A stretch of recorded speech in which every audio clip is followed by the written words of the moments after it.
rain upon an old road. Welcome, friends, and draw a little nearer to the fire while the wind wanders beyond the shutters. There are tales that never reach the halls of kings, yet they linger in lonely inns, beside forgotten rivers and beneath cloaks worn thin by years of hard travel.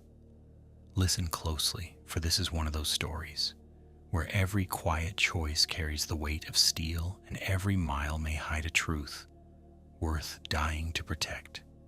Come, the road is waiting.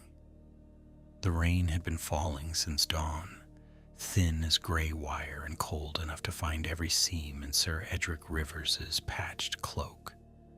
By noon, the King's Road had become a long brown wound through the riverlands, churned by wheels, hooves, and the bare feet of men with nowhere better to go. Edric rode alone on a sway-backed chestnut mare named Mercy, though she had little of that virtue in her temper and less in her bite. His shield, once painted with a blue tower and 7 white stars, hung scarred at his saddle, its colors almost washed away by weather and years. He had 3 copper pennies, half a heel of oat bread, a sword that held an edge, and a knight's name no lord had troubled to remember. The inn called the Wounded Stag stood where the road bent west toward a stand of black alders. Its roof sagged like an old man's shoulders, and smoke leaked through the thatch in more places than one, but there was fire within and the smell of onions, grease, and wet wool. Edric dismounted stiffly, feeling the ache in his knees from a week of poor riding and poorer sleep. A boy with a squint came to take Mercy's reins, then thought better of it when the mare showed her yellow teeth. "She bites," Edric warned him, and the boy stepped back as if the horse had spoken. Inside the common room was crowded with drovers, charcoal burners, 2 silent septons, and a handful of men-at-arms wearing no badge that Edric could see. That alone pricked at him. Men who carried steel usually liked the world to know whose quarrel they served, unless the quarrel was one they meant to hide. He paid for a bowl of stew with one of his last pennies and took a place near the wall where he could watch the door and keep his sword hand free. The stew tasted of turnip, salt, and old pot, yet warmth spread through him as if it were Lord's fare. The trouble began with the wolf's pelt. It lay across the shoulders of a thick-necked man near the hearth, silver gray and fine enough to shame any hedge knight's rags. The fur had the pale sheen of snow under moonlight, and its head still hung at one side, glass eyes catching the fire. Such a cloak did not belong on a mud-spattered sellsword with broken nails and a knife tucked in each boot. Edric watched him boast over his ale, watched the men near him laugh too loudly, and watched an older woman at the far table keep staring at the pelt with grief caught in her face like a hook. She was northern, Edric judged, from the hard vowels in her speech when she asked the innkeep for water. Her clothes were travel-worn but well-made, and her hands were red with cold where they clutched a wooden cup. Beside her sat a young lad with a bruised cheek, no more than 12, trying not to look at the men by the fire. Edric had seen that look often enough. After battles, raids, and tax gatherings gone wrong, it was the look of one who had learned that asking for justice could be more dangerous than suffering without it. The thick-necked man noticed Edric's gaze and smiled with too many teeth. "You like my cloak, sir?" He called across the room, putting a sour weight on the title. His companions turned with him, hands drifting close to hilts, cups, and cudgels. Edric dipped bread into his stew and answered mildly, I have seen worse.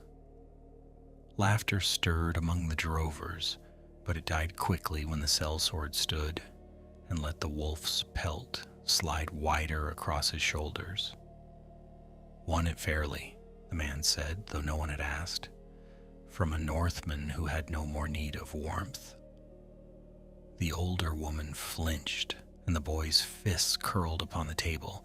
Edric felt the old, weary anger rise in him, the sort that never came hot anymore, only heavy.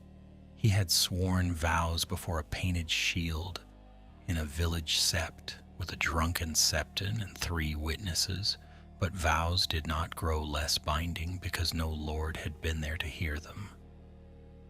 Then you will not mind naming the Northman, Edric said.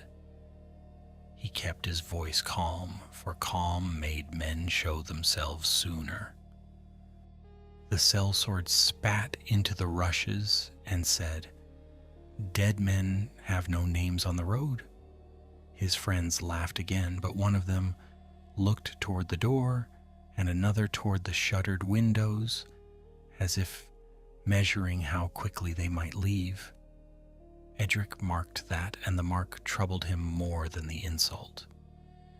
The innkeep came hurrying between them, wiping his hands on a filthy apron. "No quarrels beneath my roof," he pleaded, though his eyes went to the sellswords rather than Edric. "The king's peace, sirs, the king's peace." At that, the thick-necked man barked a laugh and drew half an inch of steel from his scabbard. Edric rose before the blade came farther, slow enough not to seem afraid, quick enough that the room understood he was ready. His chair scraped behind him like a warning horn. "Keep the cloak," Edric said, "if you won it by right. But if you took it from murdered travelers, I will have the truth of it." The man's smile vanished, and in its place came the flat emptiness of a killer, deciding whether a room held too many witnesses. Rain tapped at the shutters while the fire hissed and popped, and for a breath, no one moved. Then the boy at the far table whispered, "It was my father's," and the whole room seemed to lean toward the words. The sellsword lunged first, as such men often do when lies begin to fail. Edric caught the blow on his bowl, stew splashing hot across his sleeve, and drove the wooden rim into the man's face hard enough to break teeth. A second man came around the table with a dagger, but Mercy's bite had taught Edric the value of ugly tricks, and he kicked the bench into the fellow's shins. Cups flew, men shouted, the septon scrambled for the wall, and the common room became all smoke, rain light, and sudden steel. Edric drew his sword only when the thick-necked man came again with murder in his eyes. The fight did not last long, though afterward men would tell it as if songs had been sung between each stroke.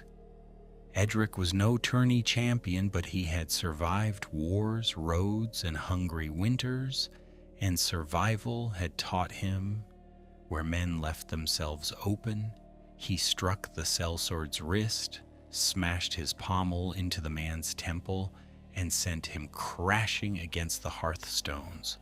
The others lost courage when blood darkened the rushes. One fled through the kitchen, one dropped his dagger, and one found himself staring at Edric's point close enough to count the nicks in the steel.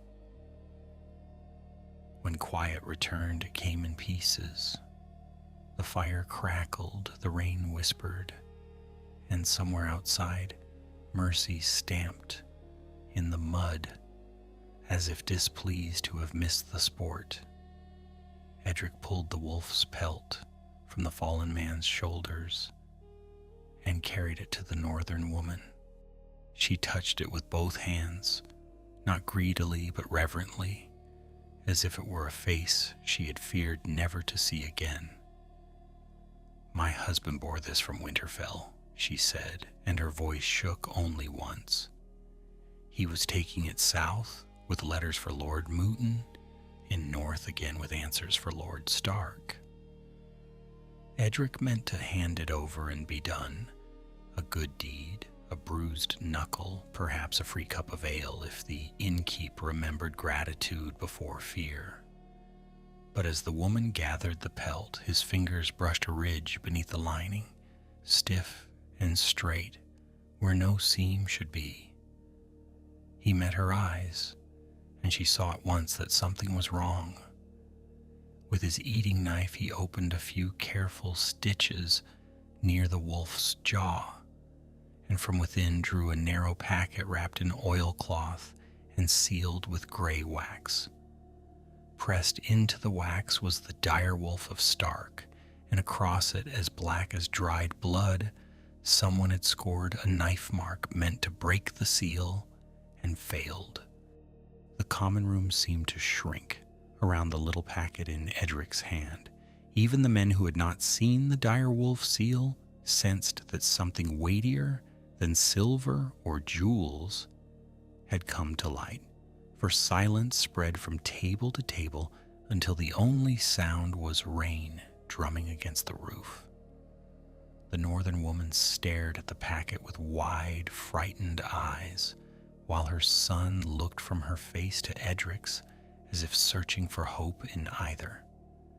Edric had carried letters before, though never one bearing the seal of Winterfell, and he knew enough to understand that a hedge knight who meddled in the affairs of great lords often ended beneath a cairn with no name to mark the place. He turned the packet over without breaking the wax, studying the knife score that had failed to split the seal. Whoever had stolen the wolf's pelt had searched it, but either haste or ignorance had spared the hidden compartment. That was fortune, though Edric had long believed fortune to be as fickle as spring weather.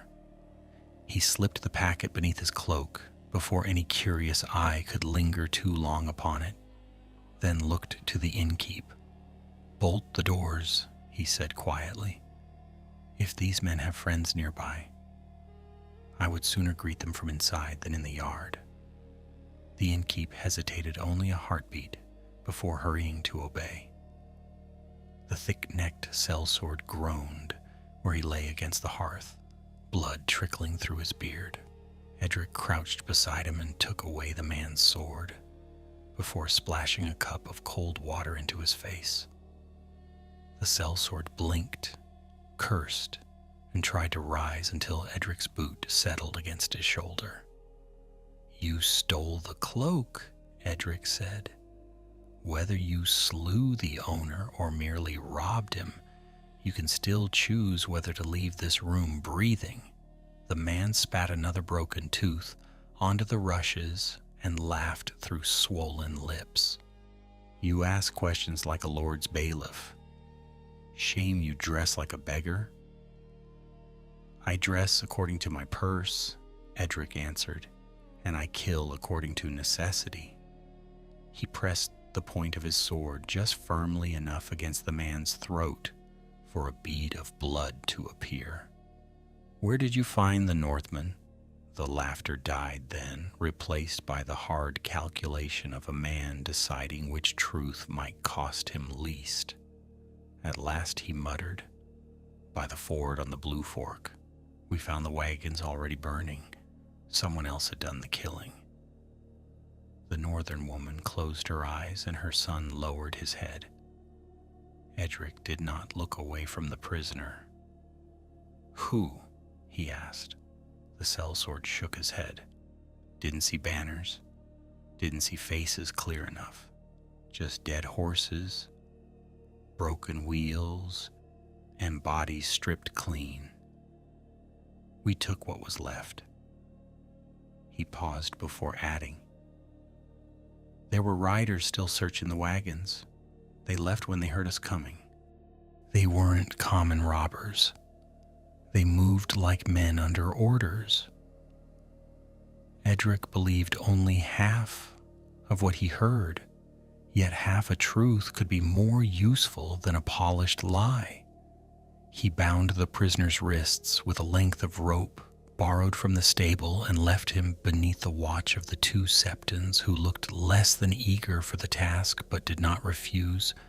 One of the other sellswords had escaped through the kitchen, and that troubled him more than the man he had caught.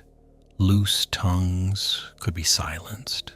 Loose feet carried warnings. If riders were searching for the hidden letter, they would soon learn that both cloak and packet had slipped from their grasp. The woman finally found her voice. "My name is Willa," she said. "My husband was Harwood, master of furs in White Harbor. Lord Stark's steward trusted him because he had carried goods safely across the neck for many years." She rested a hand upon the wolf's pelt as though drawing strength from it. "This was no merchant's errand. Harwood was asked to bear that letter because no one would think to search a fur trader. He feared the roads were no longer safe, yet he would not refuse Winterfell." Edric studied her weathered face. There was grief there, but no deceit that he could find. "Did your husband tell you what the letter contained?" he asked. Willa shook her head. "Only that it concerned dangerous men buying steel in secret. He said if the message reached Winterfell, innocent folk might be spared a war before it began." She drew a slow breath and looked toward her son. "He told me that if anything happened to him, I was to trust an honest knight. We had searched the roads for 3 days before finding this inn. I had nearly given up believing such a man existed." Those words settled upon Edric's shoulders more heavily than any mail shirt. Honest knights were easier to sing about than to find, and he knew too well the measure of his own failings. He had fought for coin when hunger demanded it, ridden past quarrels that were none of his business, and looked away from injustices he lacked the strength to mend. Yet he had never broken an oath knowingly, and perhaps that counted for something. He unclasped the packet from beneath his cloak and looked once more at the unbroken direwolf seal. "Then I will carry it north," he said, "not because I seek reward, but because someone has already died to keep it hidden." A murmur passed through the room. One drover crossed himself in the name of the Seven, while another muttered that the wall itself was closer than Winterfell for any man standing in the riverlands.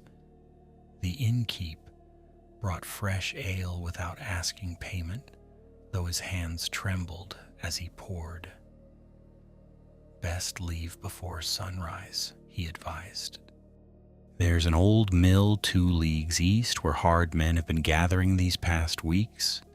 They ask too many questions about travelers from the north." Edric thanked him with a nod, storing the warning beside the others, already crowding his thoughts. That evening the rain eased into a cold mist that drifted through the cracks in the shutters. The dead sellsword was buried beyond the stable with no prayer, save the one the older septon whispered beneath his breath, while the bound prisoner was locked inside the smokehouse until the nearest lord's bailiff could claim him. Edric sat awake long after the common room had emptied, sharpening his sword by the fire with slow, patient strokes. Mercy rested in the stable with fresh oats before her.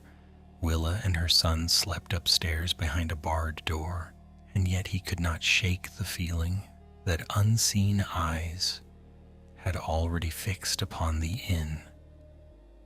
Near midnight, his unease found its answer. Hoofbeats drifted through the mist outside, too soft for a company and too measured for drunken travelers. Someone reined in beyond the yard without calling for food or shelter.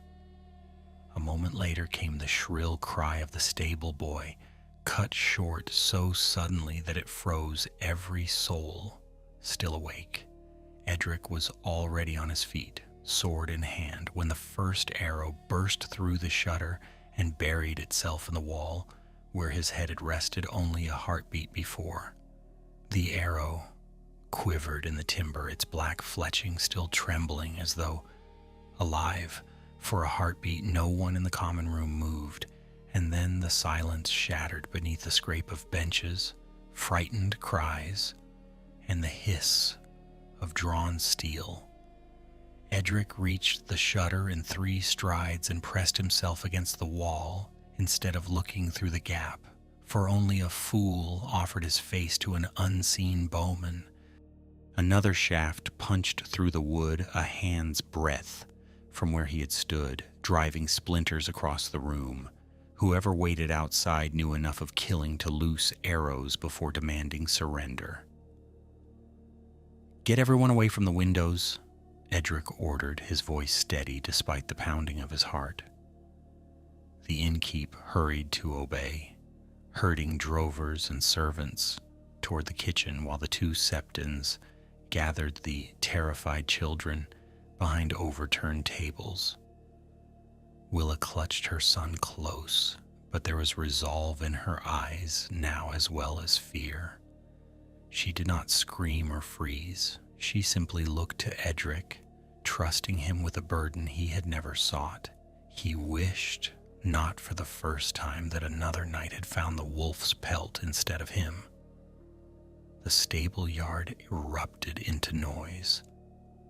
Horses screamed, wood cracked, and Mercy answered with an angry shriek that Edric recognized at once. He knew that mare well enough to understand she bit only when cornered, and if she was fighting, then strangers had entered the stable. "They want the horses," he muttered. "Or they mean to leave us afoot?"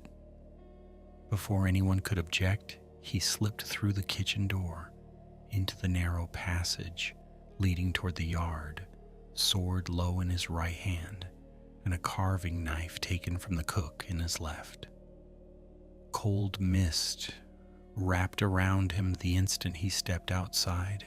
The rain had nearly stopped, leaving only droplets falling from the eaves and the smell of wet earth rising from the yard. Moonlight struggled through racing clouds, enough to paint the stable in pale silver, but not enough to reveal every shadow. A man cried out inside, followed by a curse so raw that Edric almost smiled despite himself. Mercy had found flesh. He reached the stable door just as a cloaked rider stumbled backward, clutching his bleeding forearm. The fellow's glove hung in ribbons, and crimson dripped between his fingers.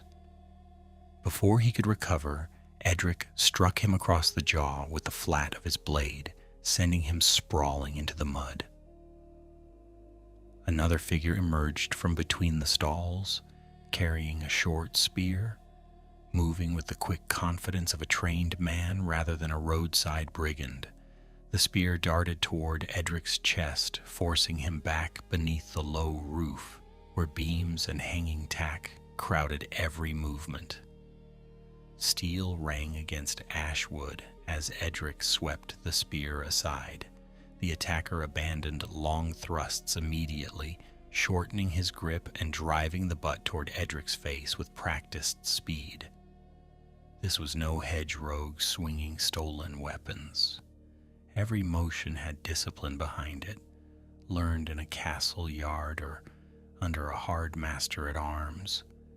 Edric caught the second blow on his forearm, pain shooting from wrist to shoulder, then stepped inside the spear's reach and hammered his pommel into the man's cheek. Bone cracked beneath the strike, yet the stranger merely staggered before drawing a long dagger from beneath his cloak. Their blades flashed in the darkness between restless horses. Mercy lashed out again, catching the stranger's thigh with both hind hooves and driving him sideways into a stall door that burst from its hinges. The impact robbed him of breath for an instant, and Edric did not waste it. He seized the man's dagger wrist, twisted until fingers opened, and brought his sword hilt down against the side of the fellow's helm. The stranger collapsed without another sound, his hood falling back to reveal close-cropped black hair and the pale scar that crossed one eyebrow. Edric knelt immediately beside the unconscious man. His cloak was plain brown wool without badge or device, but beneath it he wore a well-made brigandine lined with riveted steel plates. His boots were new, his sword belt richly tooled, and a silver coin from Lys rested in a hidden pocket sewn inside his tunic. These were not the belongings of starving outlaws. They spoke instead of wealthy employers who preferred their servants to travel without colors. Around the man's neck hung a leather cord bearing a small iron key. Behind the stable came the thunder of hooves. Edric sprang to the doorway in time to see 3 mounted riders disappearing through the mist beyond the inn yard. They did not wheel back to rescue their fallen companion or finish the attack. Instead, they fled at a hard gallop, vanishing toward the eastern road before any man could think to pursue. Their retreat puzzled him more than their assault. Experienced killers seldom abandoned comrades unless recovering them endangered something far more valuable. The innkeep emerged, carrying a smoking lantern with shaking hands. Behind him stumbled the stable boy, pale but very much alive, clutching the back of his head where blood had dried in his hair. "They struck me from behind," the lad gasped. "I heard one of them shout, not to kill the horses.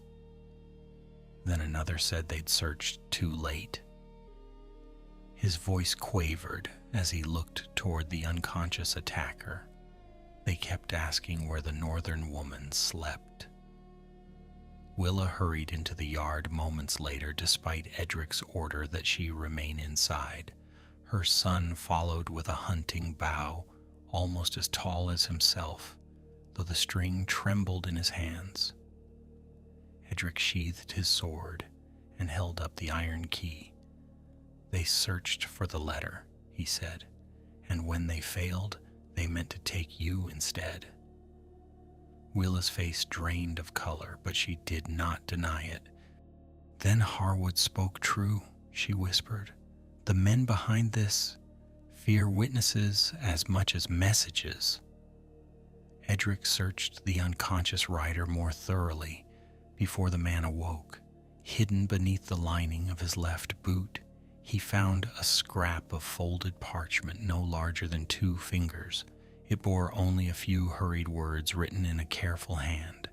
"East Mill, before dawn. Burn the inn if necessary." Beneath the writing was a tiny mark, a black hound's head enclosed within a circle. It was no noble sigil Edric recognized, yet something about its deliberate simplicity unsettled him. Secret brotherhoods and hired blades often preferred symbols that could pass unnoticed until it was too late. The older Septon joined them in the yard, his weathered face grave in the lantern light. He studied the parchment without touching it, then looked toward the dark eastern road where the riders had vanished. "There is an abandoned watermill beyond the alder woods," he said quietly. "Years ago, it belonged to House Charlton before floodwaters carried off the wheel. Folk avoid the place now. They say armed men have been seen there after sunset these past months, though none stay long enough to learn their purpose." Edric folded the parchment into his belt pouch beside the sealed Stark letter. Dawn was still hours away, but he already knew where the road would lead him next. Sleep never came. The inn settled into uneasy silence after the attack, yet every creak of timber and sigh of wind against the shutters seemed to carry the promise of another arrow. Edric remained awake beside the dying hearth, with his sword laid across his knees, feeding the fire one small log at a time until the flames burned low and red. Willa and her son rested upstairs in borrowed blankets, though he doubted either had truly closed their eyes.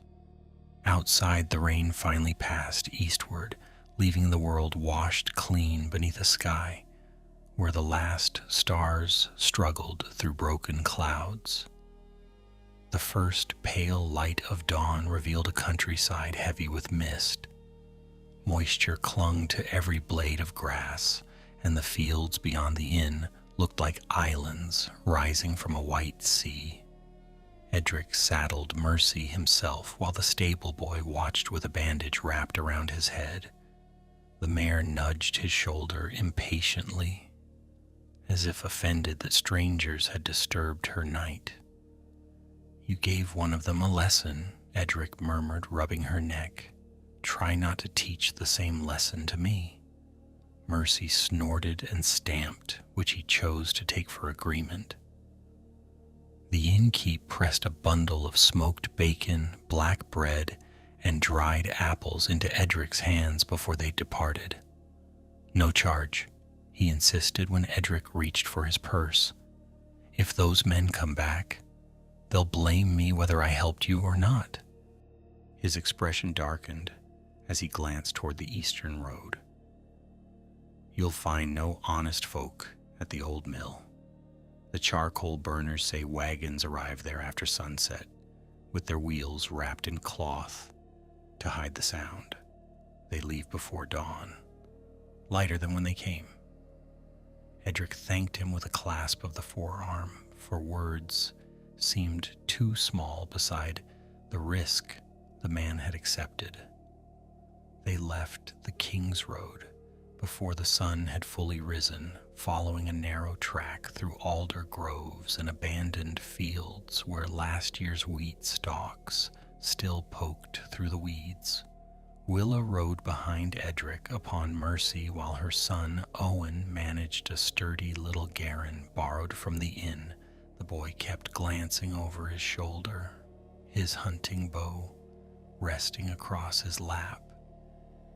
He tried to appear older than his years, yet every distant crow or snapping branch made him tighten in the saddle. Edric remembered wearing that same strained courage during the first battle he had ever seen. By mid-morning they reached the Blue Fork. The ford was shallow, its water clear enough to reveal smooth stones beneath the current, but signs of violence lingered on both banks.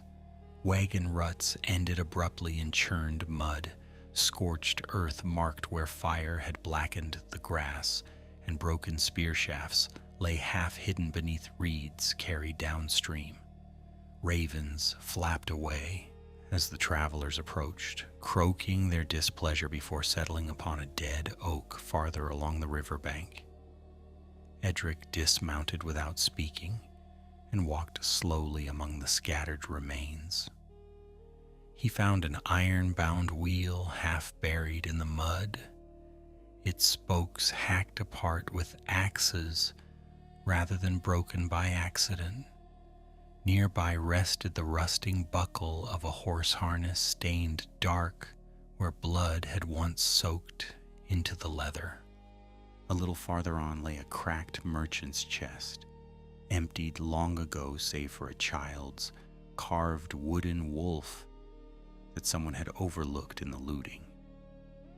Owen picked it up carefully, turning it over in his hands before setting it atop a flat stone beside the river. Neither he nor his mother spoke a word.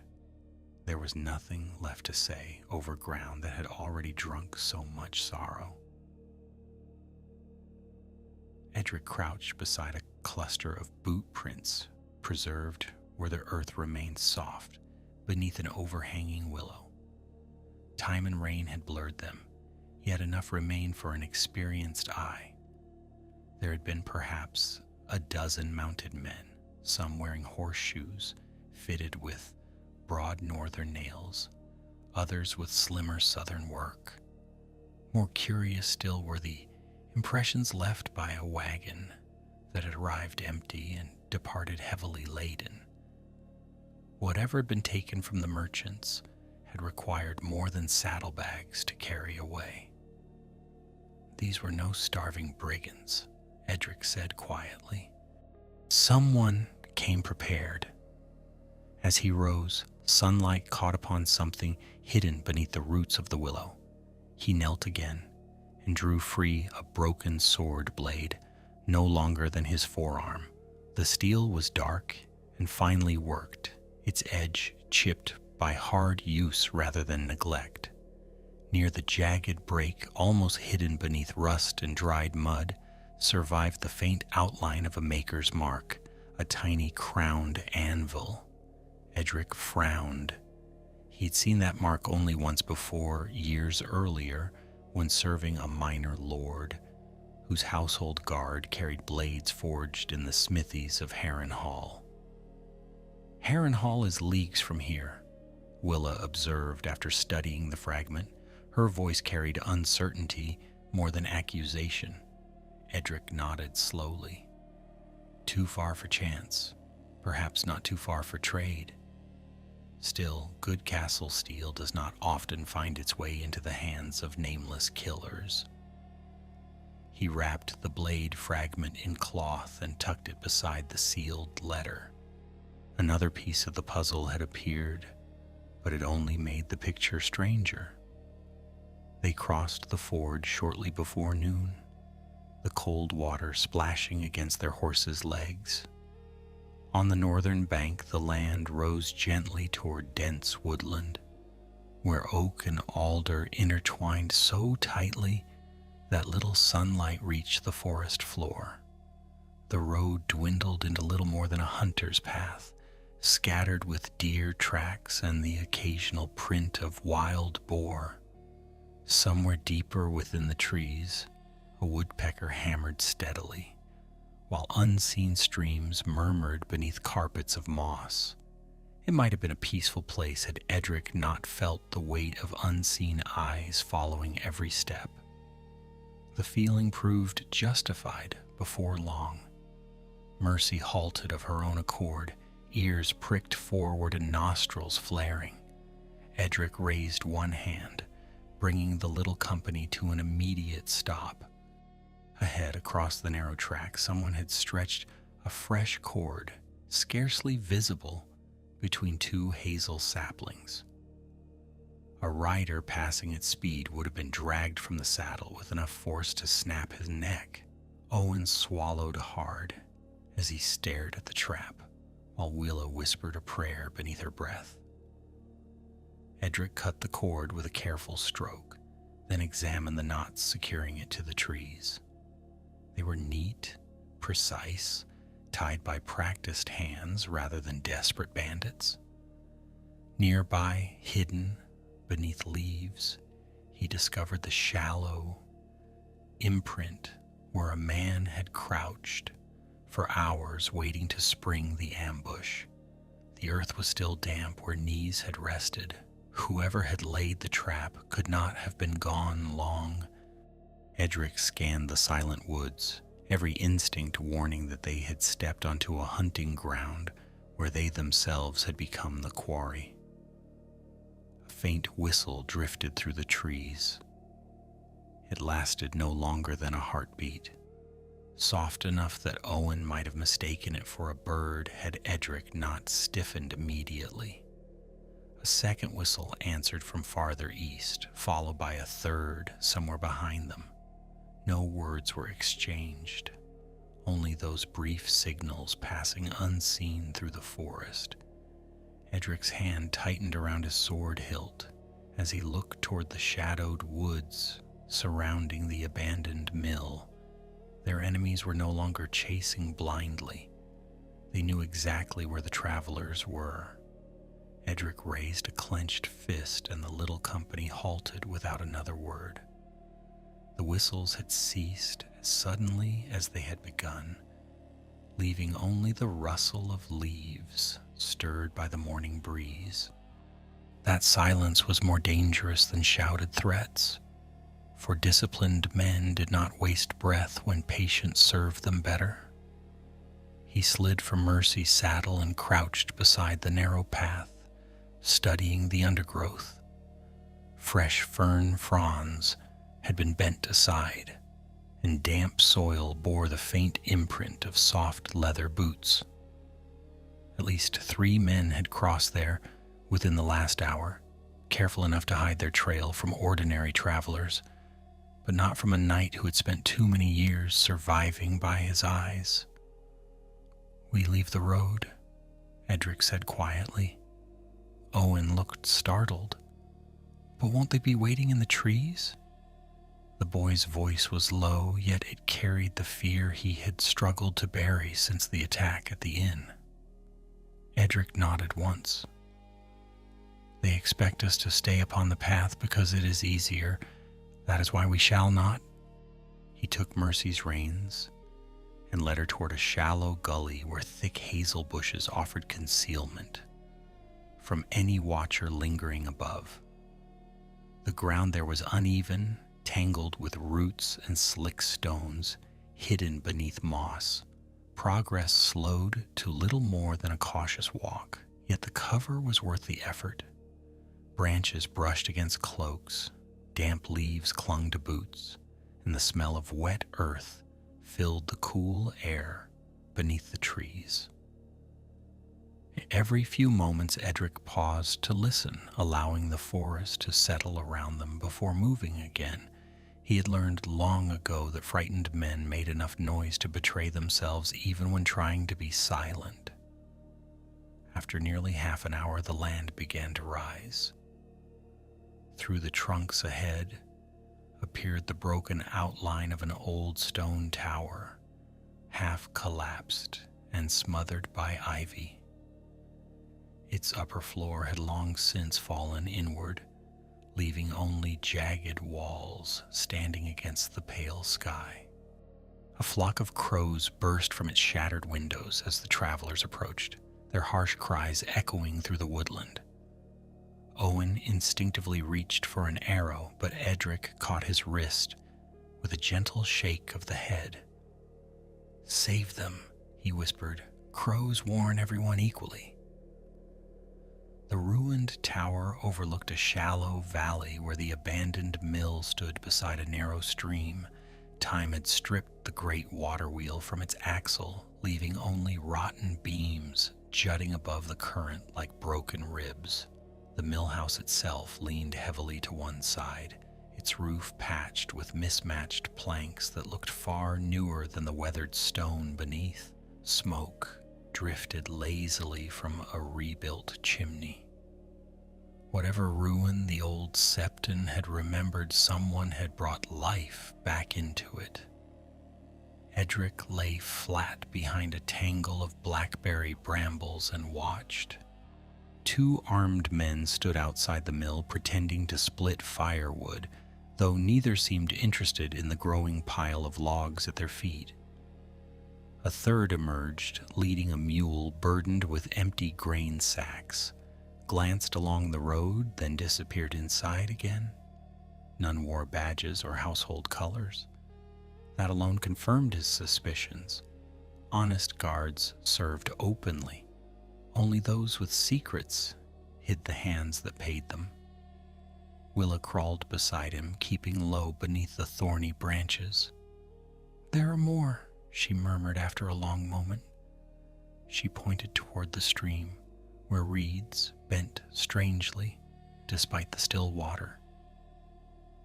Edric narrowed his eyes until he saw the glint of a spearhead hidden among the rushes. Another sentry waited there, almost invisible beneath a cloak, dyed the color of muddy reeds.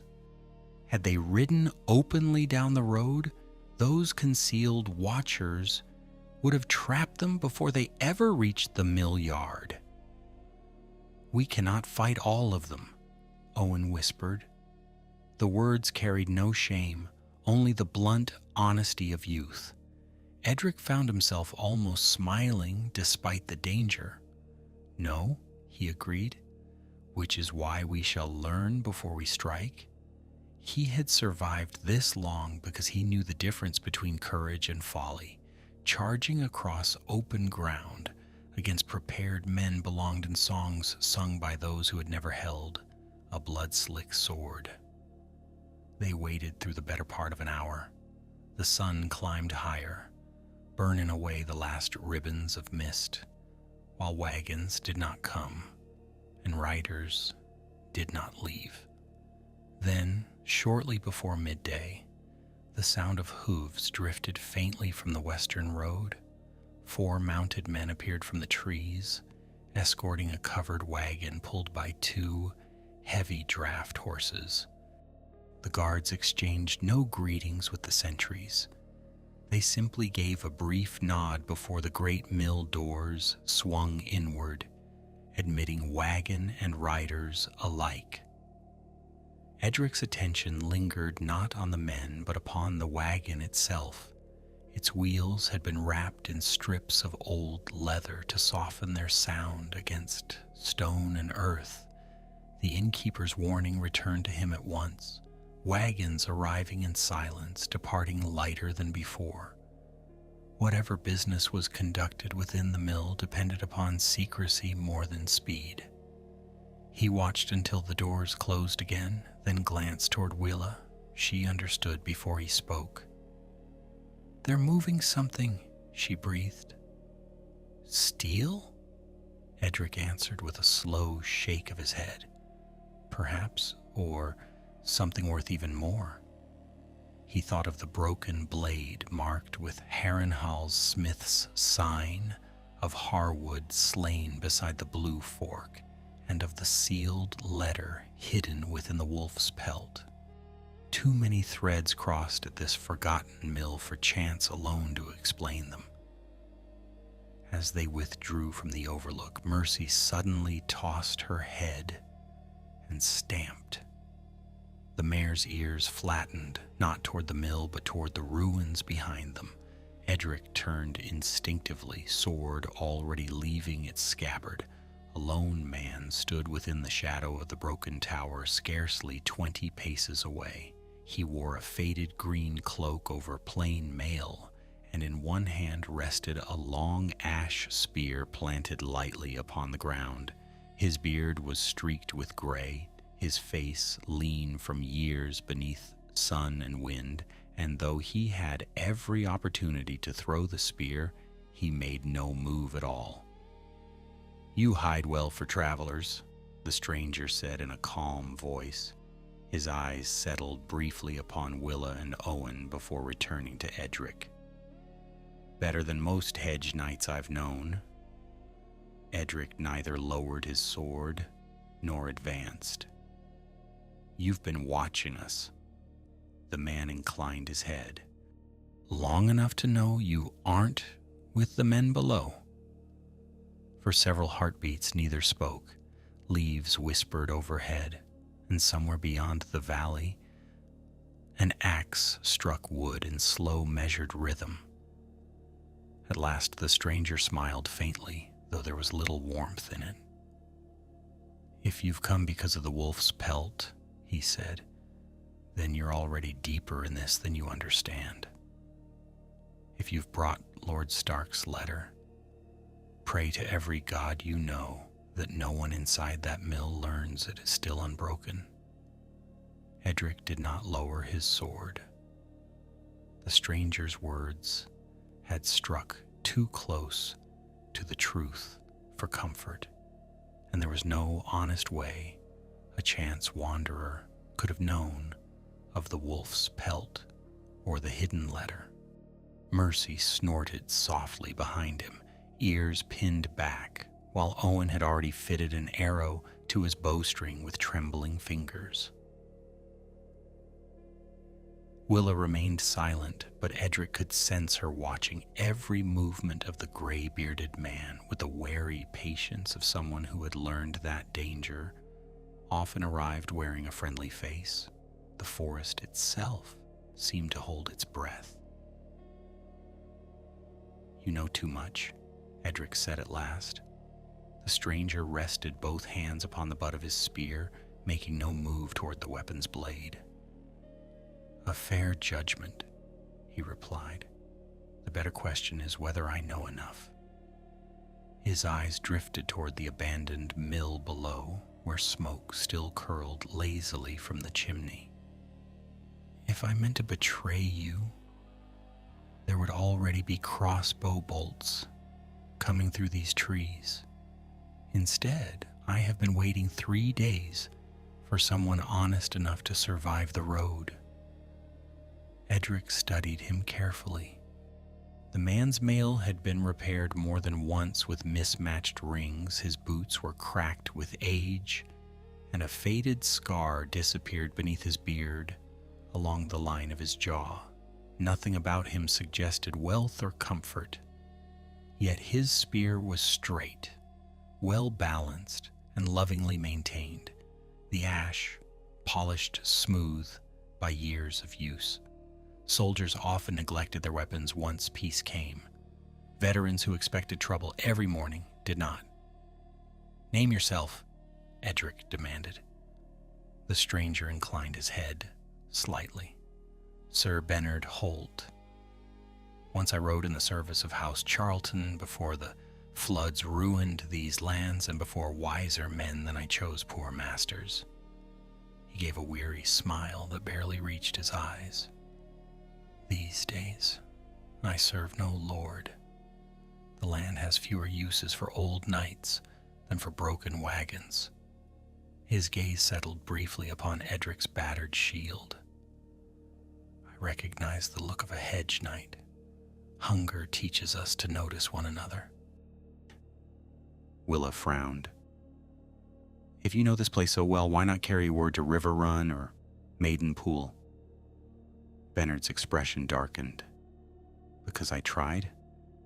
He reached slowly beneath his cloak, and Edric tensed until the old knight withdrew not a weapon but a folded strip of cloth stained brown with old blood. Sewn into one corner was the silver trout of House Tully. "The messenger never reached Lord Tully. I found him hanging from an oak with his tongue cut out." He folded the cloth again with careful hands. "After that, I stopped trusting roads." The words settled heavily among them. Edric had seen enough cruelty to know the tale needed no embellishment. Men who silenced messengers rarely feared swords. They feared knowledge. He glanced once toward the mill before returning his attention to Bernard. "What are they hiding?"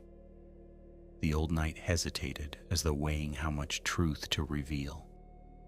"Forged steel," he answered, "not stolen blades alone. Entire wagon loads of castle-forged swords, spearheads, mail, and arrowheads. They vanish from smithies across the riverlands and the neck, then pass through this mill before being carried elsewhere." "Elsewhere?" Owen asked quietly. Bernard nodded. "No one man knows every step. That is how clever conspiracies survive." He crouched beside a moss-covered stone and drew a rough map in the damp earth with the butt of his spear. "The wagons arrive here. They stay until nightfall. Then small groups escort them north through forgotten tracts, beneath the neck, avoiding tolls, keeps, and market towns." He scratched another line into the soil. "The cargo does not go to Winterfell. That much I learned. Someone wishes Lord Stark never to discover where it truly ends." Edric knelt beside the map. "And who commands them?" Bernard looked toward the mill again before answering. "A man called Sir Harbert Pine, though I doubt that is the name his mother gave him. He dresses as a landed knight, speaks like one, and pays in silver fresh from the mint. Every man beneath him obeys without question. The old knight's jaw tightened. He serves another, however. Once each moon, a rider comes wearing black gloves and a hood even in summer. None look him in the eye. When he arrives, every door is shut. The name meant nothing to Edric, yet the pattern did. Hidden masters, silent wagons, dead merchants, a sealed, stark letter carried inside a wolf's pelt. Separate pieces were slowly fitting together into a shape that troubled him more with every passing hour. He reached inside his cloak and touched the packet hidden there, reassured only by the unbroken wax beneath his fingertips. Whatever the letter contained, powerful men had already spilled enough blood trying to bury it. Bernard's sharp eyes noticed the gesture. "You still have it," he murmured. It was not a question. Edric answered with silence, and after a moment the old knight gave a slow nod of approval. "Good. Do not open it." Owen looked puzzled. "Wouldn't knowing what's inside help us?" Bernard smiled sadly. "Perhaps. Or perhaps it would only place another burden upon your shoulders. Some messages are meant for the eyes of lords, because the knowledge itself becomes a death sentence." A distant shout rose from the mill. All four of them froze. The great doors swung open and two guards emerged, dragging a bloodied man whose hands were bound behind his back. Even from their hidden vantage, Edric could see that the prisoner's clothes had once belonged to a merchant of some standing. One eye was swollen shut, and dried blood streaked his beard. The guards hauled him toward an old oak standing beside the stream, where a length of rope already hung waiting from one of its lower branches. "They've taken another witness," Willa whispered. "No," Bernard answered grimly. "They've finished questioning one." The guards forced the captive to his knees beneath the tree while another man strode from the mill carrying a rolled parchment. He was broad across the shoulders, dressed in clean mail beneath a dark green surcoat without any sigil, his beard neatly trimmed despite the rough surroundings. There was nothing flamboyant about him.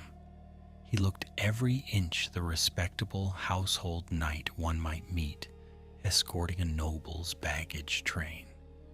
Yet even at this distance, Edric saw the ease with which the others deferred to him. This, he knew without being told, was Sir Harbert Pine. Harbert unrolled the parchment and read a few quiet lines to the kneeling merchant. Whatever answer he received caused him to sigh with almost gentle disappointment. He handed the parchment to one of his men, accepted a spear from another, and drove the point cleanly through the prisoner's chest with a single practiced thrust. The merchant collapsed without a cry. Harbert wiped the spearhead upon the dead man's cloak, spoke a brief order, and turned back toward the mill, as though concluding an ordinary day's work. The body was left where it had fallen. No one spoke for several moments after that. Owen's face had gone pale, and Willa closed her eyes in silent prayer. Even Bernard seemed older than he had a few moments before. Edric felt the familiar weight settle over him, the one that came before difficult choices. He had hoped to carry the letter north unseen, avoiding battle where he could. Watching the murder below, he understood that hope had ended beside the stream. Men capable of such cold efficiency would never stop hunting until every loose end, including himself, had been cut away. The body remained beneath the oak long after Sir Harbert Pine disappeared back into the mill. No servant hurried to cover it, no prayer was spoken, and no raven descended while armed men still lingered nearby. It lay as a warning rather than a corpse, meant to be seen by anyone foolish enough to ask questions. Edric watched until the guards resumed their places and the great doors closed once more, then slowly eased himself away from the edge of the ruins. He had seen enough death to know when it was being used as a weapon. Bernard led them deeper into the broken tower, where the fallen stones concealed them from the valley below. Moss covered the cracked floor, and rainwater had gathered in shallow pools where the roof had collapsed years before. Once this place had been a watchtower, guarding the mill and the ford beyond. Now only owls and desperate men found shelter within its walls. The old knight knelt beside a loose flagstone and pried it upward with the butt of his spear, revealing a narrow hollow beneath. From the hiding place he drew a worn leather satchel tied with faded cord. Inside lay several folded parchments, a small brass spyglass with one cracked lens, and a strip of painted cloth bearing the faded colors of House Charlton. There was also a little wax tablet covered with names and dates, scratched so deeply that the stylus had nearly pierced through. Bernard handed it to Edric without ceremony. Everything I have learned these past 4 months is there. Wagon counts, faces, places where they changed horses. It is not enough to expose the whole plot, but enough to prove that one exists. Edric studied the names carefully. Some belonged to merchants from towns he knew, while others meant nothing to him at all. One appeared again and again beside different dates: Tom Barley, Carter, another Maester Orrin, Smith's accounts. A third was marked only with a black hound's head identical to the symbol found on the scrap hidden inside the captured rider's boot. "You think these men are part of it?" he asked. Bernard shook his head, some knowingly, some not. A wagon driver need only accept good coin to carry sealed crates. A smith's apprentice need not question why 30 spearheads vanish from his master's inventory. Willa leaned over the tablet, tracing one name with trembling fingers. "Harwood spoke of this before he left White Harbor," she said quietly. "He believed someone had found a way to steal weapons without raising alarm. One sword missing from one forge would go unnoticed. 10 from 10 different castles might never be counted together." She looked up at Edric. "But hundreds gathered in one place?" She did not finish the thought. She did not need to. Owen, who had remained near the broken wall, suddenly stiffened. "Someone's coming." His voice was barely above a whisper, yet every head turned at once.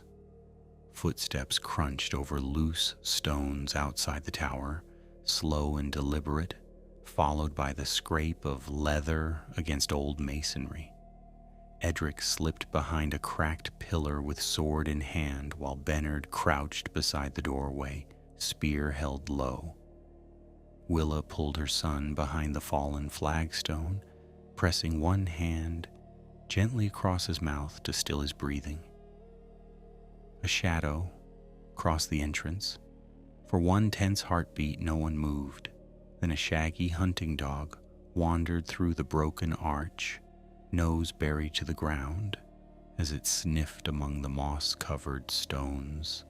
The animal paused, ears twitching, before giving a low, uncertain growl. Outside, a man's voice called softly, "Track girl, find them."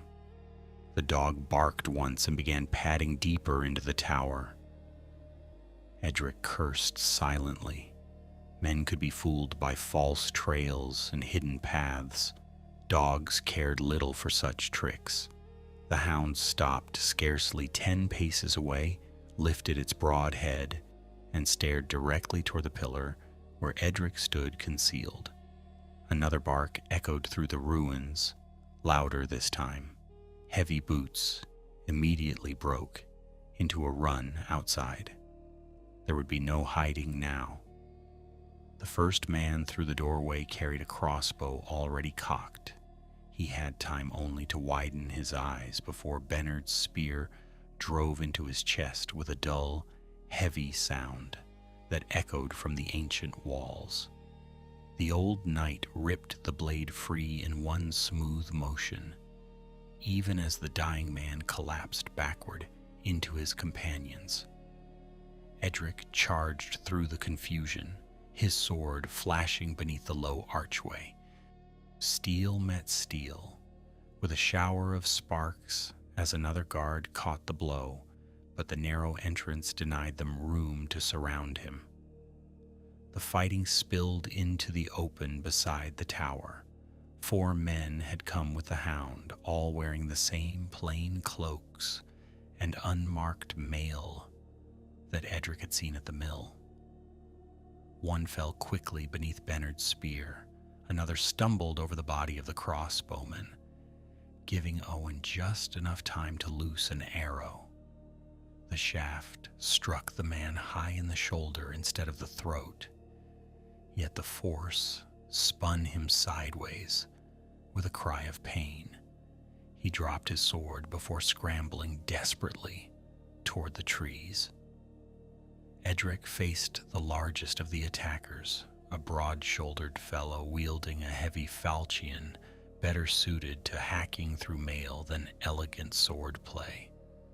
The man advanced relentlessly, forcing Edric backward over uneven stones, where every step threatened a twisted ankle. Their blades crashed together again and again, each impact jolting Edric's arms. The fellow fought with brute strength rather than finesse, trusting weight and endurance to break his opponent. Edric yielded ground until the man overcommitted to a downward cut that buried the falchion deep into a rotten beam fallen from the tower. That single heartbeat proved enough. Edric stepped inside the man's reach and struck him across the throat with the edge of his shield. The attacker reeled, clawing at his neck, and Edric drove his sword through the gap beneath his arm, where the mail ended. The man's breath escaped in a wet gasp before he collapsed across the ruined timber, dragging the trapped falchion free as he fell. Blood seeped slowly between the stones, dark against the bright green moss. The last surviving guard had already fled into the woods, with Owen's arrow still jutting from his shoulder. Bernard started after him, but stopped after only a few strides. "No use," he said grimly, watching the trees swallow the wounded man. "He knows these woods better than we do." Edric wiped his blade clean on a dead man's cloak, though his thoughts were already elsewhere. The escaped guard would carry word straight back to Sir Harbert. Whatever advantage surprise had given them was now gone forever. They searched the fallen men quickly. One carried nothing save a few coins and dried meat. Another wore a silver ring engraved with the black hound's head hidden beneath his glove, where few would notice it. The crossbowman possessed a folded list tucked inside his belt. Most of the writing had been smeared by blood, but several lines remained legible. At the top appeared 3 names written in a careful hand: Willa of White Harbor, Owen her son, Sir Edric Rivers. Edric stared at the list without speaking.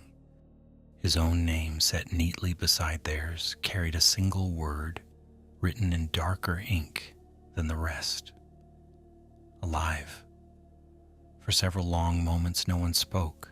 The bloodied list rested across Edric's palm, its edges stirring faintly in the morning breeze, while the single word beneath his name seemed heavier than the parchment itself. Willa stepped closer, reading it twice before lifting uncertain eyes toward him. "Alive," she whispered, "not dead." Owen frowned, struggling to understand. "Why would they spare you after hunting us all this way?" The question hung unanswered beneath the ruined tower. Bernard took the list and examined the handwriting with narrowed eyes. "Because someone wants answers only you can give." He folded the parchment with deliberate care before returning it. "Harwood is dead. The merchant who carried the wagon accounts is dead. Every witness has been silenced, yet they believe you know something worth preserving." His weathered face hardened as the thought settled. "That means they do not know whether the letter has been opened, whether copies exist, or whether Harwood spoke to someone before he died. They dare not kill the one man who might tell them." Edric looked toward the mill through the trees. Smoke still drifted lazily above the roof, giving no sign that anything had changed below, though somewhere inside, Sir Harbert Pine would soon learn that his trackers had failed. He'd spent much of his life being overlooked by lords, captains, and merchants alike, useful only when a sword arm was required. Now unseen men were willing to cross half the riverlands to take him alive. The thought did not fill him with pride. It filled him with caution. "We leave now," Edric said, "not north. They'll expect that." Bernard nodded in agreement before kneeling once more beside the wax tablet hidden beneath the flagstone. "There is another way." He drew a rough line through the woodland with his finger. "Half a league east lies an abandoned quarry flooded by old springs. Beyond it runs a forgotten cart track that circles behind the mill and reaches the river farther upstream." He glanced at each of them in turn. "If fortune favors us, we can watch them without being seen." Fortune proved uncertain before they had gone a quarter of the distance. The forest thickened around them, branches knitting so closely overhead that little sunlight reached the ground. Damp moss muffled their footsteps, while tangled roots forced Mercy and Owen's Garin into a slow, careful walk. They had nearly reached the flooded quarry when Edric smelled smoke where no chimney should have stood. He halted at once, raising one hand. The others froze beside him. The scent grew stronger with each cautious step. Creeping forward through a stand of hazel, Edric found the remains of a small camp hidden beneath an overhanging shelf of stone. The fire had burned low only an hour or two earlier, leaving warm ashes beneath the charred logs. Blankets lay scattered where men had departed in haste, and a kettle of oat porridge still hung above fading embers. Whoever had camped there had expected to return. Instead, they had abandoned everything at the first warning from the escaped tracker. Bernard searched the little camp while Edric kept watch. Most of what remained was ordinary enough. Hard cheese, salted fish, spare bowstrings. But beneath one blanket the old knight discovered a stout wooden chest, no larger than a loaf of bread. It had been locked once, though someone had smashed the hasp before fleeing. Inside lay neat bundles of parchment tied with colored thread. Edric unfolded the first and found not letters but inventories. Columns of numbers filled the page beside careful descriptions. 24 spearheads from Fair Market, 15 mail shirts from Heron Hall, 8 longswords marked for salt pans. Every shipment bore a false merchant's seal beside its true place of origin. Willa drew a slow breath as she turned another page. "These are not stolen by chance," she said. "Someone inside the castles is helping them." Edric could not deny it.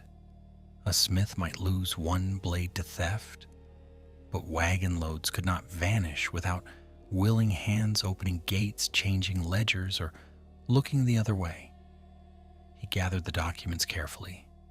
They were every bit as valuable as the sealed Stark letter, perhaps more so, for they transformed suspicion into proof.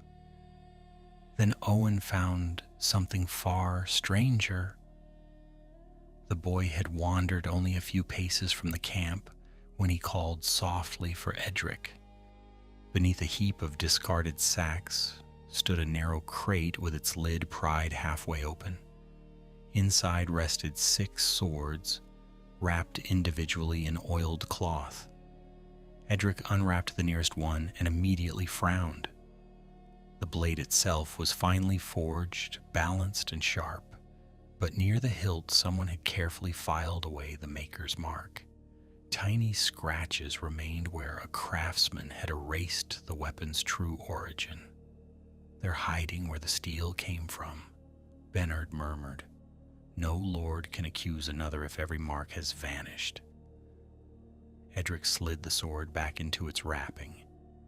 "These are meant for soldiers who must never reveal who armed them." The realization chilled him more deeply than the cool forest air. A secret cache of weapons was dangerous enough. Anonymous weapons scattered across the realm could ignite feuds between great houses before anyone understood who had lit the first spark. A border raid here, a murdered lord there, and blame would fall wherever clever men directed it. The sound of a hunting horn echoed faintly from the direction of the mill. It was answered almost immediately by another farther north. Then a third cried from somewhere behind them. Bernard's face tightened. "Signals," he said. "They're closing every road." He listened as another distant note drifted through the trees. "Not searching blindly anymore, they're driving us toward the river." Edric quickly packed the ledgers and closed the shattered chest. Whoever commanded the hunt had guessed that evidence mattered as much as witnesses. If these papers fell back into Sir Harbert's hands, months of careful observation would vanish in a single fire. They moved at once, abandoning the quarry before the horns drew nearer. The forgotten cart track wound between steep banks overgrown with thorn and briar, descending gradually toward the sound of rushing water. For a little while the forest concealed them once more, yet the horns continued at measured intervals, each call answered by another farther away. The men pursuing them were not frightened or confused. They hunted with practiced discipline, tightening an unseen circle one signal at a time. At last the trees opened onto the riverbank. The current here was deeper than at the ford, swift and dark beneath overhanging willows. An old timber bridge had once crossed the water, but only broken pilings remained, jutting from the stream like blackened teeth. Edric stared at the rushing water, then at the opposite shore, measuring distance and current with a soldier's eye. Before he could speak, Bernard pointed silently downstream. Emerging from the bend came a broad ferry barge, guided by 2 poles. It drifted slowly toward their bank beneath a patched canvas awning, carrying 3 drovers, a pair of oxen, and a ferryman wrapped in a faded brown cloak. At first glance, it seemed an ordinary crossing. Then the ferryman looked directly at Edric from across the water, lifted one hand to the brim of his hood, and tapped it twice with 2 fingers. Bernard's face lost all color. "Down!" the old knight shouted. The ferryman threw aside the pole, snatched up a crossbow hidden beneath the awning, and loosed the bolt before the echo of Bernard's warning had faded. The bolt hissed through the air with the sound of a striking adder. Edric threw himself sideways, colliding with Willa just as the quarrel passed between them and buried itself deep in the trunk of a willow. Mercy reared violently, tearing the reins from Owen's hands before crashing back to the ground with a frightened scream. The ferryman had already reached for another bolt, his movements smooth and practiced, while the drovers beneath the canvas cast aside their heavy cloaks to reveal brigandines and swords. There had never been any oxen to ferry. They had been bait from the beginning. "Into the bank!" Edric shouted, dragging Willa toward the shelter of the broken bridge pilings. Owen scrambled after them on hands and knees as another bolt shattered against the rotten timber above his head, spraying splinters into the river. Bernard did not retreat. Instead, he planted one foot upon a half-submerged beam, leveled his ash spear, and hurled it with all the strength left in his aging shoulders. The weapon spun once in the air before striking the crossbowman squarely beneath the collarbone, knocking him backward across the deck. The barge lurched as the wounded ferryman collapsed. One of the disguised drovers seized the steering pole while another loosed a flight of arrows from a short bow hidden beneath the canvas. They fell around the riverbank in quick succession, thudding into mud, wood, and water alike.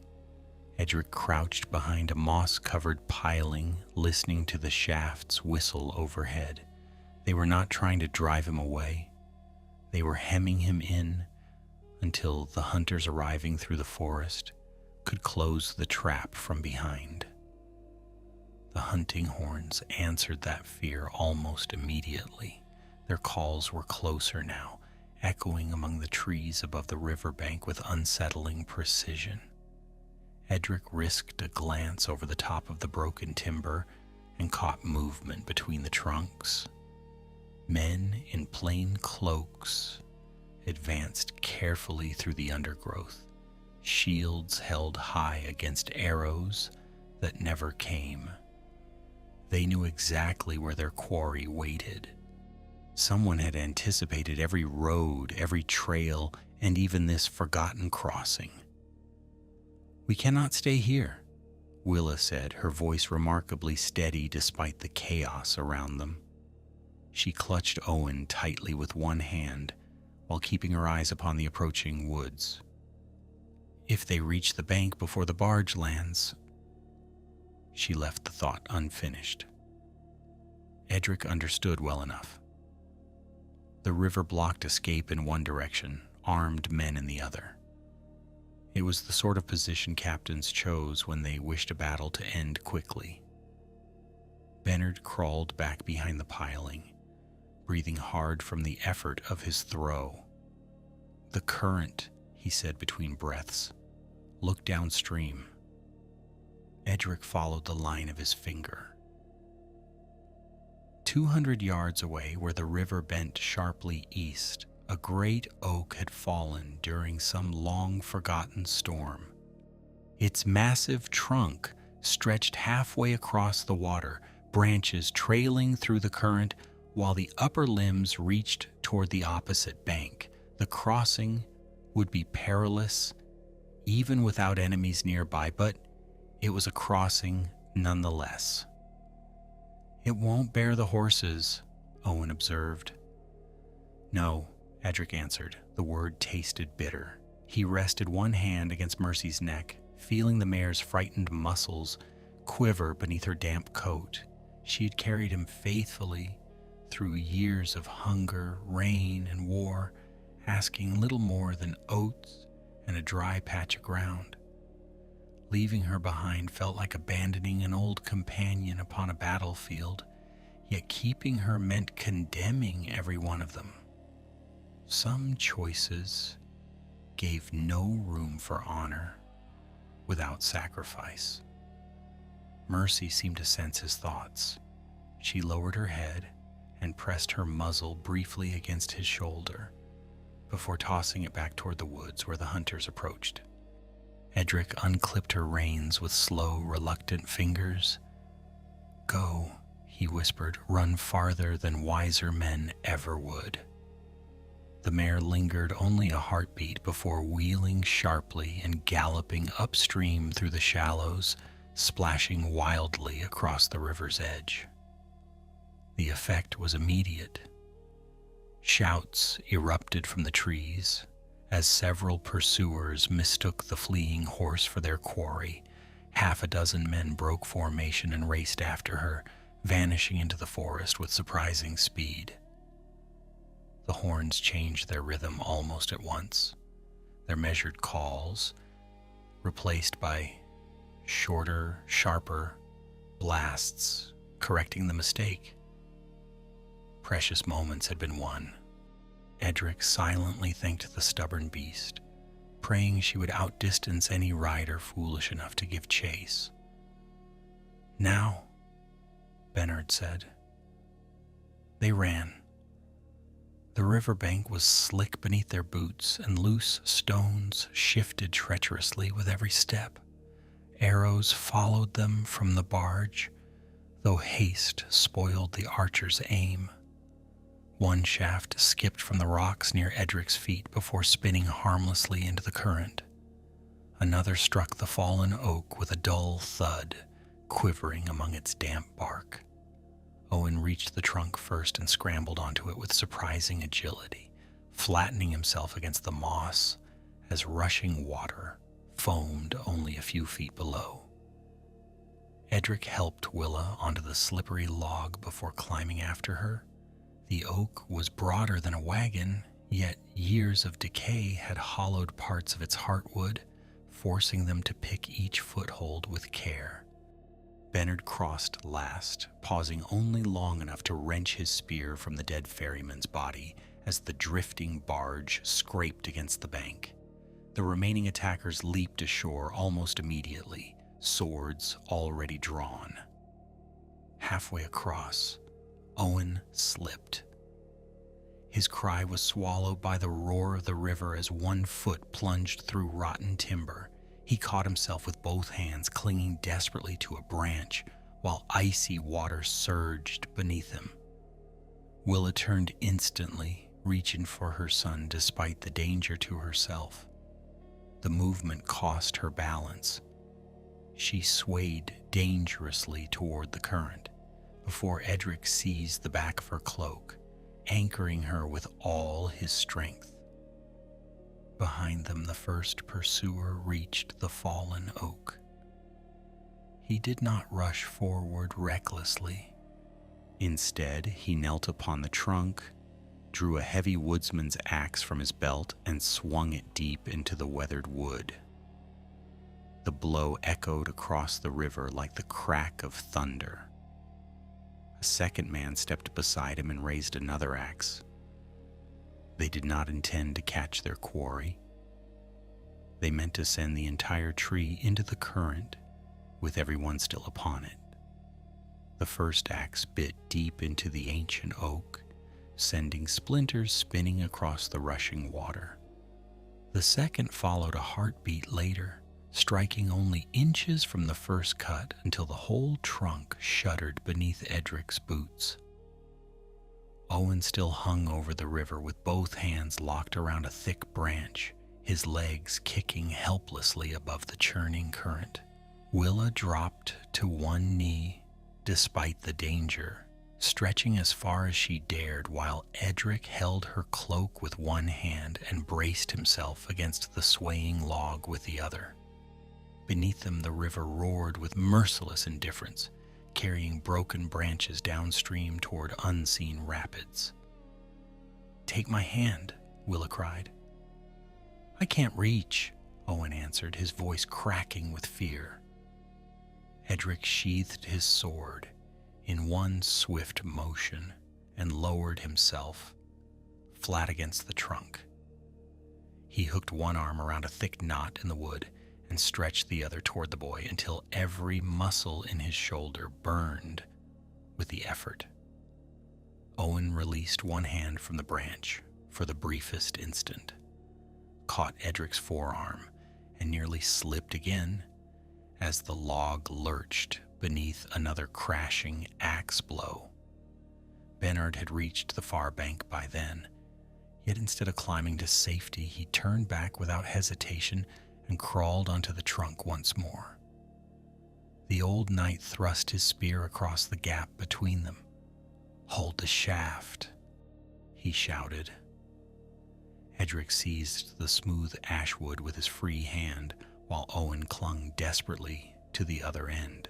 Together they hauled the boy upward inch by inch until his chest scraped against the bark. He collapsed across the trunk, gasping for breath, unable to stand, while Willa wrapped both arms around him so fiercely that neither seemed willing to let go. There was no time for relief. Behind them, the rhythm of the axes continued with relentless precision. Edric looked over his shoulder. 5 men now crowded onto the near end of the fallen oak. 2 swung axes in steady turns while the others advanced carefully with shields raised, waiting for the trunk to weaken before rushing forward. At their center stood the broad-shouldered knight he had glimpsed earlier at the mill. Sir Harbert Pine carried no axe.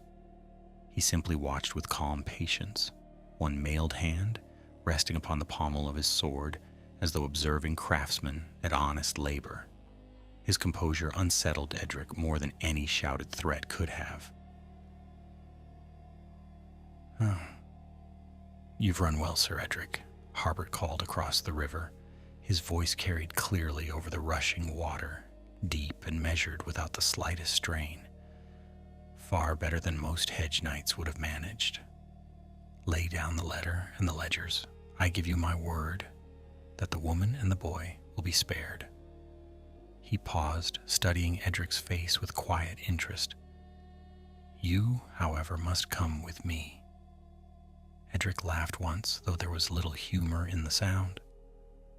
A generous bargain from a man who runs a slaughterhouse in an old mill. Harbert neither smiled nor frowned. The merchant beneath the oak chose his own death. He preferred stubbornness to reason.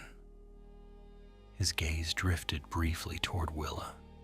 "I would rather avoid another such lesson." Bernard climbed fully onto the far bank and planted his spear among the stones. "Do not answer him," the old knight warned. "He speaks as though mercy costs him nothing." Edric needed no reminder. Men who murdered prisoners after questioning them did not suddenly discover compassion because a conversation suited their purpose.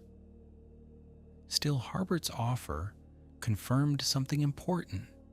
They did not know where the evidence had been hidden. If they had, there would have been no need for promises. Another pair of axe blows landed. A deep crack echoed through the length of the oak. The trunk dipped noticeably toward the current, and water surged over one side before rushing away again. Rotten heartwood splintered beneath the repeated strikes, leaving only a narrowing strip of solid timber to support the immense weight. Edric calculated the distance remaining to the far bank. 20 paces, perhaps a little more, too far to leap, too near to surrender. "Bernard," he said quietly, never taking his eyes from the men behind them. "How deep?" The old knight glanced once at the racing water before answering. Here? Deep enough to drown a mailed man, shallow enough to break his bones against the rocks. He understood immediately what Edric had truly asked. But 50 yards downstream lies an old fishing pool. The current eases there before the bend. Edric nodded. He turned to Willa. When I tell you take Owen and run, do not stop, no matter what you hear behind you. She stared at him, understanding dawning with painful clarity. No. It was barely more than a whisper, yet it carried all the weight of command a mother could summon. We're not leaving you. You are, Edric replied. His tone remained calm, almost gentle. The letter reaches Winterfell, or none of this matters. He slipped the sealed packet from inside his cloak together with Bernard's satchel of ledgers and pressed both into her hands. If I fall, you keep riding north. Find Lord Baron Stark himself. Give these to no steward, no captain, no castellan, only to the Lord. Harbert took a step onto the damaged section of the trunk. I am losing patience, he called.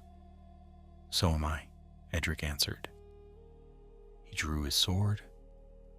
For an instant, Harbert seemed almost pleased. He unsheathed his own blade with deliberate care, revealing a long, plain weapon whose polished edge gleamed pale beneath the afternoon sun. There was no flourish, no boast, no theatrical salute.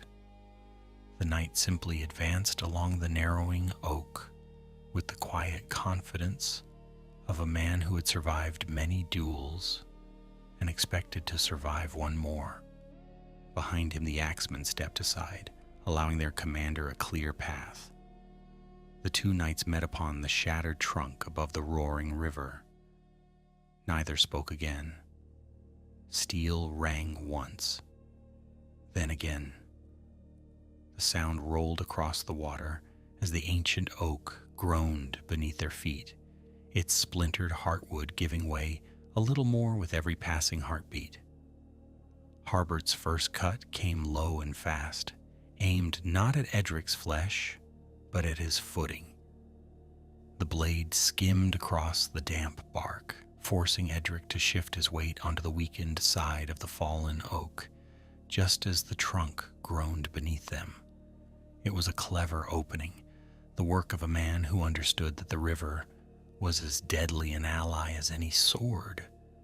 Edric caught the second blow on his own blade, sparks leaping into the afternoon air before vanishing into the rushing water below. Neither knight wasted breath on threats. Their steel spoke plainly enough. Harbert fought with measured precision rather than speed. Every stroke pressed Edric backward by inches, always toward the fractured section where the axes had bitten deepest. His face remained almost expressionless, his breathing steady, as though he were practicing with a trusted companion instead of trying to kill a stranger. Edric answered with shorter cuts and quick shield strikes, refusing to match strength for strength. He'd crossed blades with stronger men before. They often mistook patience for weakness. Another loud crack echoed through the oak. The trunk lurched beneath them, sending both men staggering for balance. Harbert recovered first, twisting smoothly into a thrust that slipped beneath the rim of Edric's shield and tore through his left sleeve. The point bit into flesh just below the shoulder before Edric managed to wrench himself free. Warm blood soaked through his tunic at once, and pain shot down his arm. It was not a mortal wound, but it robbed his shield of much of its strength. On the far bank, Willa stood frozen with the satchel and the sealed Stark letter clutched tightly against her chest. Owen pulled desperately at her sleeve, tears streaking the dirt upon his face, but she could not make herself leave. Bernard seized her arm with surprising force for an old man. "He did not buy your escape with his blood so you could watch him die," he said harshly. "Move!" His words broke whatever held her rooted to the ground. She gathered Owen close, and together they began retreating into the trees, though both looked back with every few steps. Harbert noticed them go. "You waste yourself," he said, pressing forward again. "They will never reach the neck." His sword swept down in a glittering arc that Edric barely turned aside. "There are riders on every road north." He struck again, driving Edric another pace backward. "The letter dies with them whether you stand here or not." There was no anger in his voice, only certainty. That certainty chilled Edric more than any insult could have done. "Perhaps," Edric answered between heavy breaths, "but you'll have to catch them first." He slammed the battered edge of his shield into Harbert's face. The blow glanced from the knight's cheekbone instead of striking squarely, yet it was enough to stagger him. Edric followed instantly with a cut aimed at Harbert's sword arm. The other knight twisted just enough for the blade to scrape across his vambrace, carving a bright line through polished steel without reaching flesh. Harbert stepped back, blinking blood from a shallow cut above his brow. It was the first sign that he could be hurt. The axemen behind Harbert resumed their work. They had waited while their commander fought, careful not to weaken the trunk beneath his feet. Now their axes rose and fell once more. Each blow sent a shiver racing through the oak until bark peeled away in long strips and rotten wood burst apart beneath the iron heads. Edric felt the change immediately. The log no longer merely swayed, it sagged. Harbert felt it too. For the first time, uncertainty flickered across his face. Edric saw the moment and acted without thinking. He rushed forward instead of retreating. Harbert met the charge with a hard downward cut, expecting Edric to defend himself. Instead, Edric let the blow slide across his shoulder guard, ignoring the jolt of pain, and crashed bodily into the other knight. The force drove both of them sideways. Harbert's sword flew from his hand, spinning into the river where it vanished beneath the churning water without a splash. The two men grappled desperately, boots slipping upon wet bark as the oak groaned louder than ever before. Behind them came a sound like a giant tearing cloth. The last solid fibers within the trunk gave way. The great oak split apart. For one suspended heartbeat, both halves seemed to hang above the river together. Then the broken end lurched violently downstream, carrying Edric, Harbert, and two of the axemen with it. The current seized the shattered timber at once, rolling it sideways with irresistible force. One axeman disappeared beneath the white water without so much as a cry. The second struck a jagged branch head first and lay motionless as the river swept him away. Edric and Harbert were thrown into the water together. The cold struck like a mailed fist. His wounded shoulder flared with agony as the current dragged him beneath the surface. Water filled his mouth and nose before he fought his way upward, gasping for air just in time to glimpse Harbert, only a few yards away. The knight had caught hold of a broken limb and was struggling toward the bank with powerful strokes. Edric reached for another floating branch, but the current spun it beyond his grasp. The river hurled him against hidden rocks, driving the breath from his lungs before pulling him onward again. On the bank, the remaining pursuers shouted in confusion.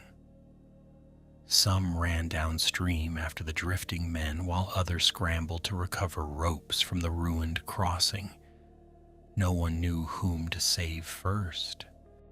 The careful order that had marked every step of the hunt dissolved into frantic disorder. Bernard watched from the trees till he saw Edric disappear around the bend toward the deep fishing pool. Then, with one last silent glance toward the river, the old knight turned and followed Willa and Owen north, carrying with him the only evidence that could still expose the conspiracy. Edric's head broke the surface once more. Ahead, the current widened into the deep pool Bernard had spoken of. Just beyond it, half hidden beneath overhanging willows, an old fishing skiff lay tied to a weathered stake, rocking gently as though it had been waiting there all along. The river flung Edric into the still water of the fishing pool with enough force to steal the last of his strength. His battered shield had long since vanished beneath the current. His sword had been torn from its scabbard somewhere upstream, and every stroke of his left arm sent sharp pain through the wound in his shoulder. He fought only to keep his head above the surface, swallowing muddy water with every desperate breath. The pool was calmer than the rapids behind it, yet exhaustion weighed upon him like chainmail. Just as darkness began creeping into the edges of his sight, his hand struck the side of the little skiff. His fingers closed around the weathered gunwale with the desperation of a drowning man. The boat rocked violently beneath his weight, nearly rolling him back into the water before he managed to hook one leg over the side. He collapsed across the bottom boards, coughing until river water poured from his lungs onto the damp timber. Every bone in his body ached, and blood from his shoulder wound, spread slowly across his torn sleeve. For several long moments he could do nothing except breathe and listen to the distant shouts echoing upstream. Those voices drew nearer. Edric forced himself upright and reached for the single oar lying inside the skiff. He pushed gently away from the bank, letting the current carry him beneath the drooping branches of ancient willows that curtained the narrow inlet. From outside, the little cove became almost invisible beneath the hanging leaves. He scarcely dared breathe as mounted men thundered along the riverbank only a short distance away. One rider paused near the stake where the skiff had been tied, studying the water with narrowed eyes before spurring his horse onward to rejoin the others. The sounds of pursuit faded little by little until only bird song and the murmur of the river remained. Edric waited much longer before guiding the skiff toward the opposite bank, where reeds and tall grasses concealed a neglected fisherman's hut, half swallowed by creeping ivy. Its roof sagged under years of rain, and one shutter hung crooked upon rusted hinges, yet the door still stood. Inside he found a cold hearth, a rough cot, several clay jars, and most importantly, clean strips of old linen stored inside a wooden chest. Whoever had once lived there had been gone for many seasons. He cleaned his wound as best he could with river water heated over a rekindled fire. The cut beneath his shoulder was deep enough to demand care, but had missed the bone, for which he silently thanked the seven. While binding the linen around himself, he noticed something tucked beneath the edge of the cot. It was a small leather pouch containing 3 silver stags, a flint, and a folded scrap of parchment browned with age. Upon it, someone had drawn a rough map of the surrounding rivers and woodland paths. One trail, marked only by a tiny carved tree, led north without touching a single village. Edric remained hidden for 2 days. He slept little, waking at every unfamiliar sound, yet no riders came searching the abandoned hut. Once he glimpsed armed men crossing the far bank, their cloaks plain and their horses lathered from hard riding. But they never turned toward his refuge. On the second evening, he climbed the low ridge behind the hut and looked back across the valley. Thin columns of smoke rose where the abandoned mill had stood. At first, he feared the conspirators had burned it to destroy their secrets. Then he noticed flames spreading far beyond the mill itself, devouring wagons, sheds, and every trace of occupation. Sir Harbert Pine was erasing his own trail. Edric understood then that the struggle had already changed. The enemy no longer sought merely to recover the Stark letter or Bernard's ledgers. Those had escaped beyond their grasp. Instead, they were destroying every witness, every hiding place, and every piece of evidence left behind. Harbert had accepted the loss of one battle in order to preserve the greater conspiracy. It was the decision of a disciplined commander, and it meant the danger had not ended with the river. 7 days later, Edric reached the edge of the neck, traveling alone by forgotten tracks shown upon the fisherman's map. There, beneath a stand of wind-bent pines, he found Bernard waiting exactly where the old knight had promised, if fortune allowed them both to live. Willa and Owen rested nearby with fresh horses, weary but unharmed. When Owen saw Edric emerge from the trees, he ran forward without a word and embraced him with all the fierce gratitude a boy could offer.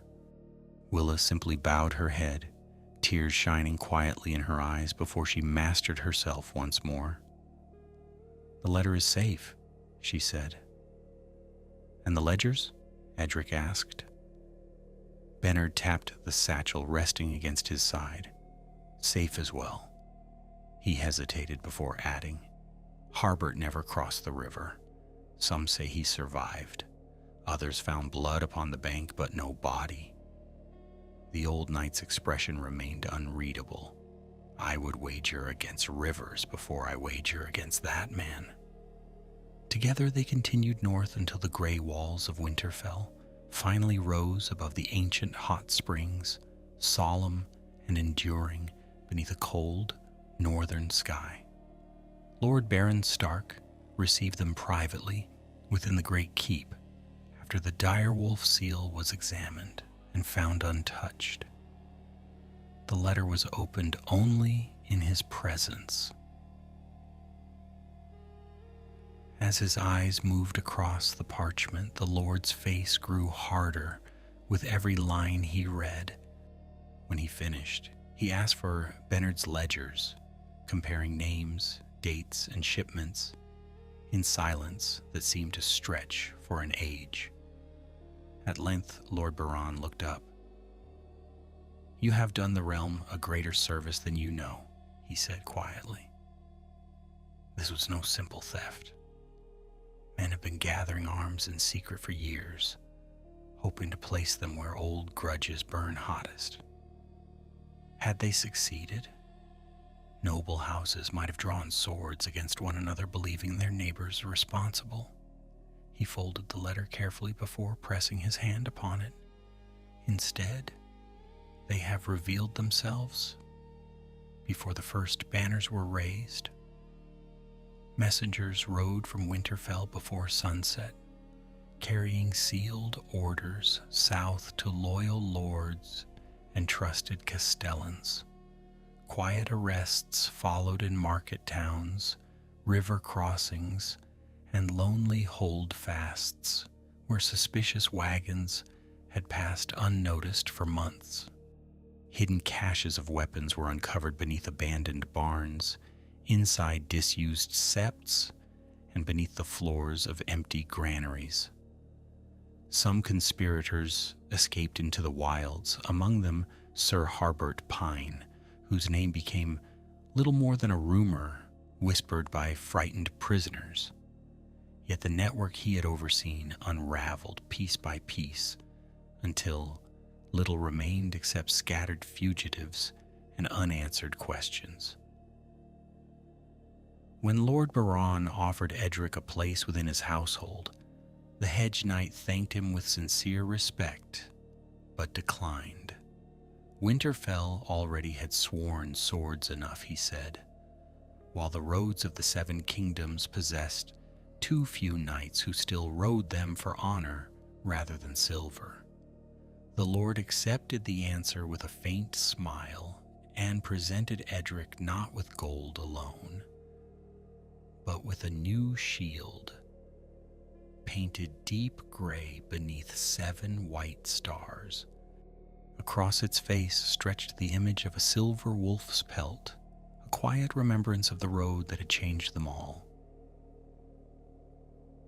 So Sir Edric Rivers rode south once more, better mounted than before, carrying fresh provisions and an honest purse at his belt. Songs were never written about the wolf's pelt, for the realm never learned how close, unseen hands had come to setting lord against lord. The tale survived instead among hedge knights, innkeepers, ferrymen, and travelers who valued truth more than glory. They spoke of a nameless conspiracy, broken before it could bloom into war, of an old knight with an ash spear, of a merchant's widow who refused to surrender, and of one wandering hedge knight who chose duty over safety when the easier road lay open before him. Such stories seldom reach the halls of kings, yet they endured upon the roads of Westeros, where honor was measured not by songs, but by the lives quietly saved. If you have walked this road beside Sir Edric Rivers, you have already seen that the fate of kingdoms is seldom decided only upon famous battlefields. In Westeros, a war may begin with a stolen wagon, a missing ledger, or a letter hidden inside a wolf's pelt long before banners are raised and great lords summon their armies. The songs remember kings, dragons, and castles, yet the realm endures because unknown hands choose honesty when deceit would be easier. Honor is rarely rewarded with comfort. More often it demands that a weary knight with little to his name stand against dangers too large for him to overcome alone. That is why such men matter.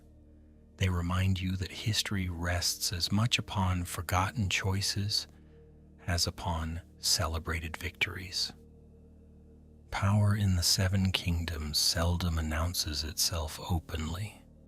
It wears borrowed colors, hides behind hired swords, speaks through merchants, and moves beneath the notice of those who believe evil must always arrive with trumpets and banners.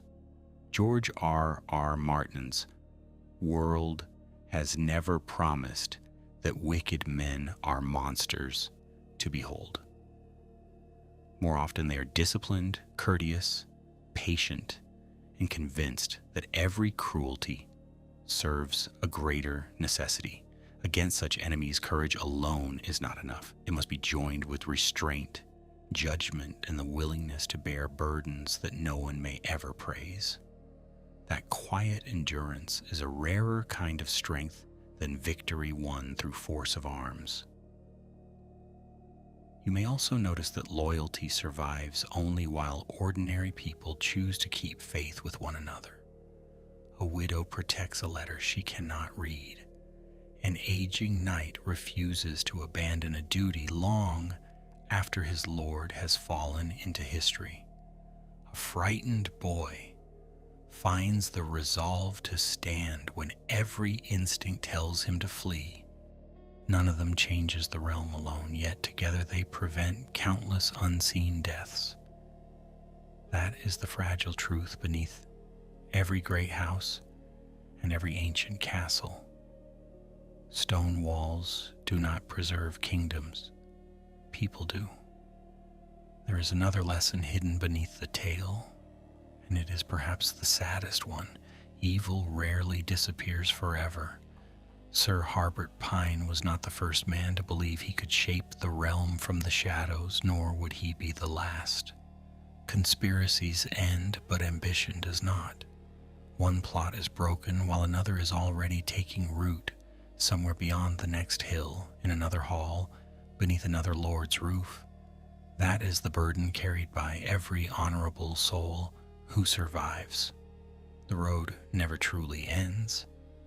It simply bends beyond the horizon. So when you think again of this story, do not remember only the clash of swords above the river or the secret carried beneath the wolf's fur.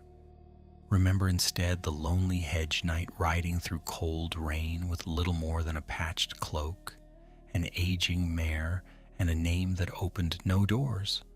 The greatest deeds are often done before anyone realizes they matter, and the truest victories leave behind no monuments, only quieter roads for those who follow. Somewhere beyond the next bend of the King's Road, the rain is falling once more upon muddy tracks, old inns, and forgotten travelers, and another rider disappears into the gray with nothing except honor to keep him warm.